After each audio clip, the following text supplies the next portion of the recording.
Hi everybody, I'm Neil Fu, the host of NCT Tech Talk. It's our pleasure and honor to have our young entrepreneurs here with the name of Nicholas Chin.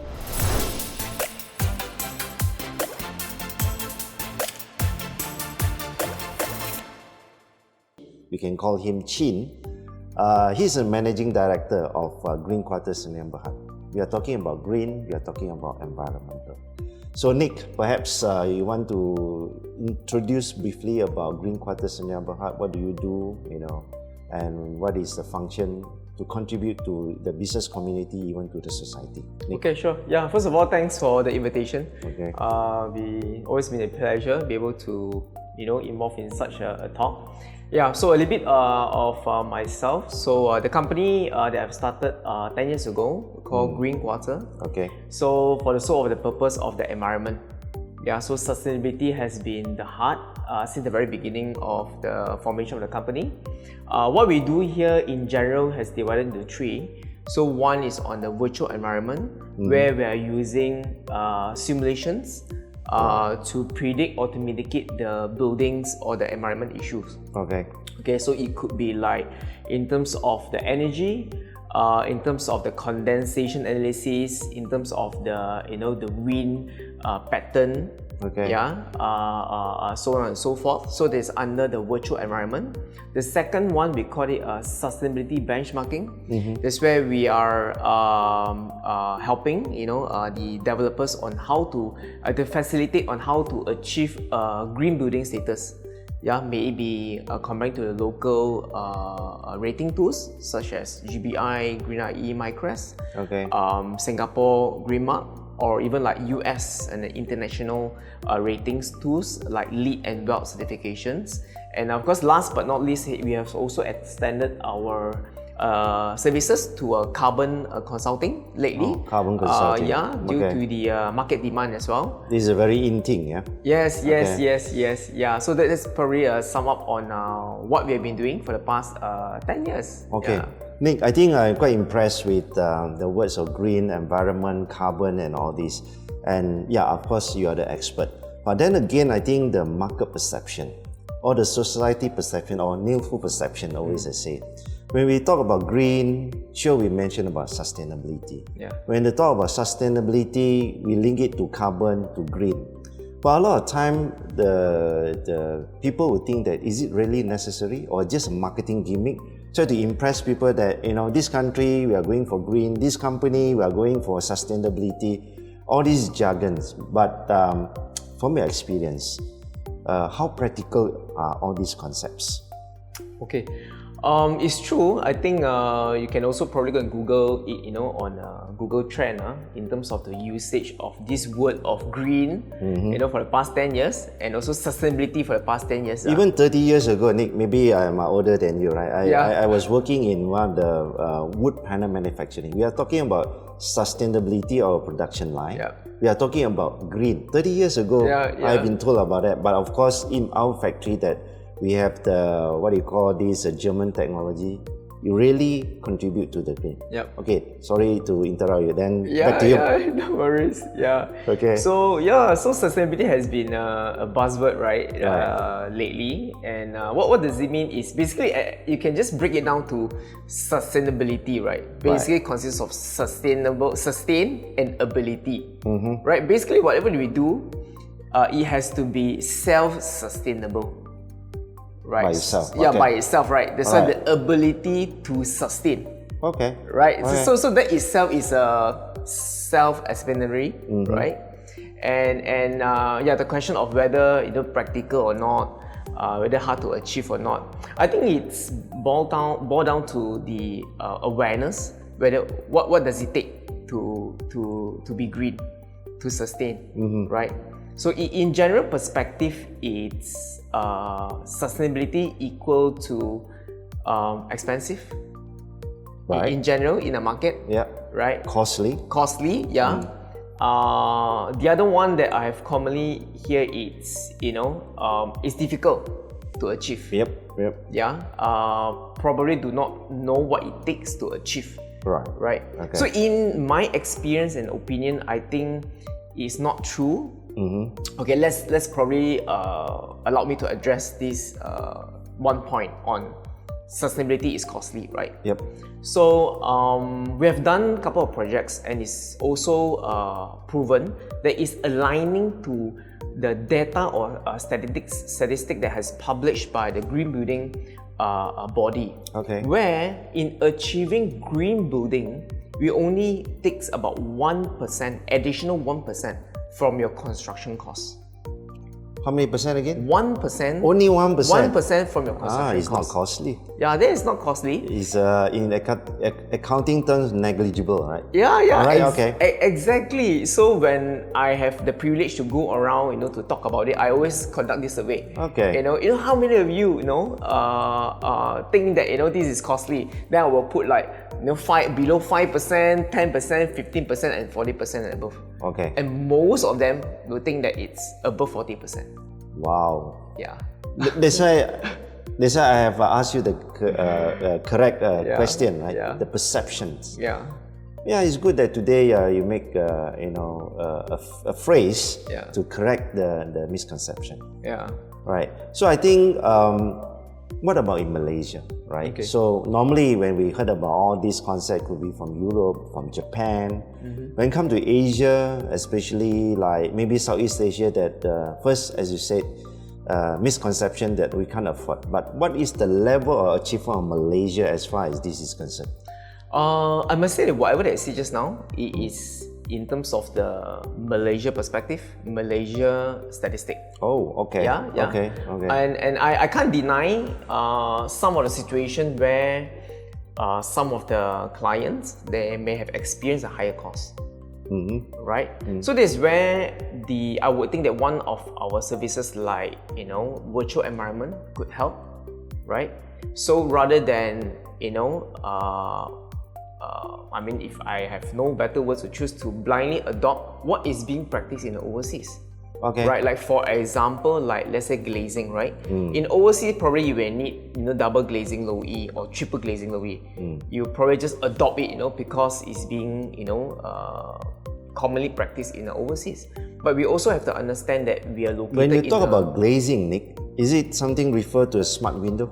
Oh yeah. I mean performance windows. Okay. Performance windows. I have to share a bit of example because yeah. my son is working in Silicon Valley in San Jose. He's a lead engineer in the smart windows. Okay. So many of the airports in US are using their technology. Yeah. So it means glazing. What would be the benefits to the building? Is it like energy saving, cost saving, is something like that? Yeah. Aircon? Exactly. Okay. I think the nutshell is we want to develop a building that are well insulated, meaning that we want the sunlight, we do not want the heat. Wow. Okay. Yeah, that's the idea of having a Great. glazing. Okay. Yeah. So back to that. Then with the virtual environment, be able to mitigate the issue or analyze. Is it suitable? Do we need such a high performance glazing in our tropical climates? So these are the things that probably it definitely can be done. The technologies are already there. The skills is already there. Just that probably we need a little bit of awareness that there are such things out there already in Malaysia. Fantastic. Yeah. Fantastic. Okay, and also, knowing that Green Quarter is a strategic partner of NCT Smart Industrial Park. That industrial park very meant for the E&E hub of Selangor, and could be the next happening after Bayan Lepas in Malaysia. That with the microchips development, especially with the EV, electric vehicle cars development, that it will be big things to Malaysia. Being the strategic partner, how are you going to suggest to NCT Group for the green purpose, for the sustainability concept that to be applied in this 730 acres land of the so-called smart industrial park? Yeah. Okay. Again, it's thanks and definitely a great honor to be having an MOU with NCT. Okay. Especially on this very prominent development. Right. Yeah. So our involvement is basically as an energy and green building consultant. in terms of the township level, the whole entire NCT Smart Industrial Park, Right. perspective, and also your welcome building, and office corporate buildings, So what we're going to look at, we definitely look into the energy efficiency of the whole entire township, Okay.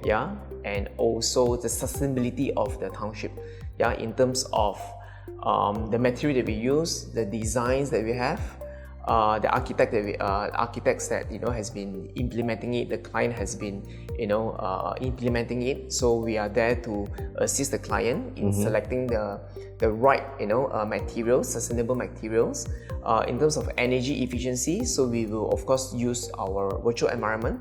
To be able to forecast or analyze, in a virtual environment situation first before it's being implemented, so that we know what it takes, to build or super low energy buildings. Right. So that means we got this industrial park we call Smart Industrial Park.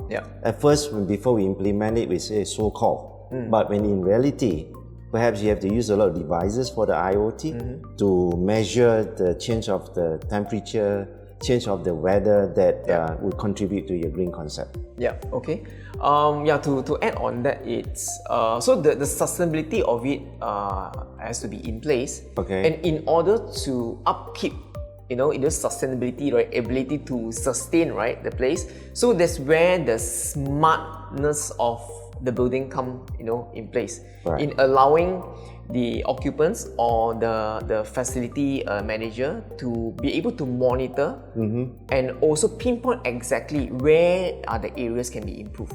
Okay. That's where the smartness of it come in assisting the facility manager on how to manage and upkeep the properties. Okay. And also from the very beautiful layout architecturally that there is a canal. In a way replace the water detention pond. How do you think about this contribution to the green? I think to me is a great, fantastic, beautiful design. Yes, definitely. Talking about that, one of the elements of sustainability is also water efficiency. So we will definitely look into the demand usage of the water. Okay. Right, followed by tapping into the rainwater. Right, recycling some of the water, and to also plan out properly on the usage of the rainwater and the recycling water of it. And of course, talking about the canal, that has to be definitely filtered out. Right. It may be a mechanical and also naturally, like wetlands. Right. Wetlands. Before it will be fully managed entirely by the mechanical. And also the land recovery or the land utilization. So there's no wastage of every inch of the land. Yes, definitely. Fantastic. So with so would this how to add on? Okay, when we talk about green, just so you mentioned about green RE, all this standard.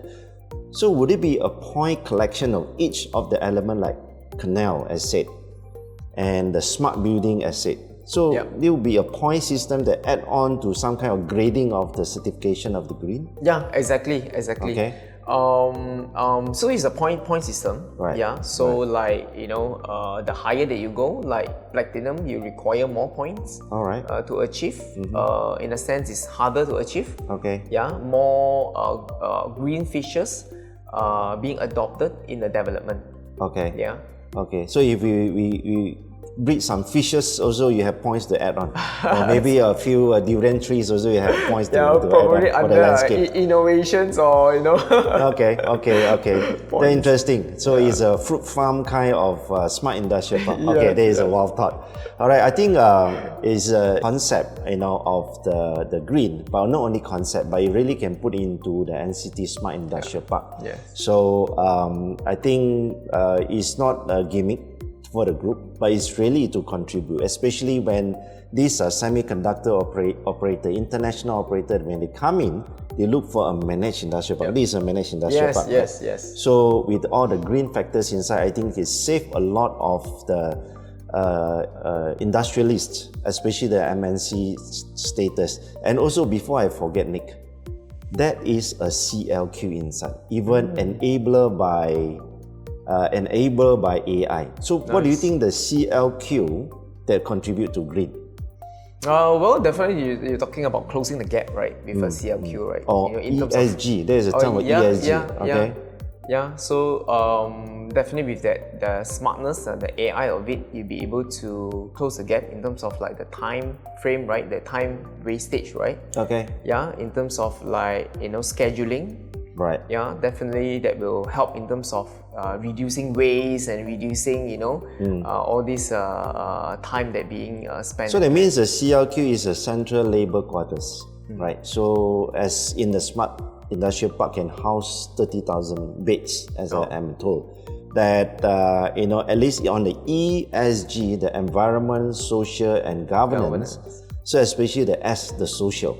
The social will take care of the human rights, human environment. And G is governance on a managed industrial park, going to be certified by the state of Selangor government. Okay. So this will be the add-on onto your green. Yep. Isn't it correct? Yeah, definitely. What we have, our work here and contribution is highly on, definitely on the environment side. Okay. So we are playing a big role on that, and of course this is under the umbrella of the ESG, exactly what Mr. Neo you have pointed out as well. Yeah, it's true. Okay. So thank you very much to Nick, give us the input of the green to the ESG. And then again, the cost is not that substantial in a way. But of course, it's not going to mislead that it's cheap. Yeah. But at least it's really to help our mankind, to help our environment, and also to help the modern industrialization that with the eco park, or rather that the smart eco industrial park, that this is how we try to pursue for the well-being of every mankind. Once again, thank you very much, Nick, for your presence today and to share in our NCT Tech Talk. So we are looking forward to other interviews, like people like Nick, young, energetic, as environmentalist entrepreneurs that we would like to have more this kind of sharing session. So we'll see you for the next episode then. Thank you. Bye.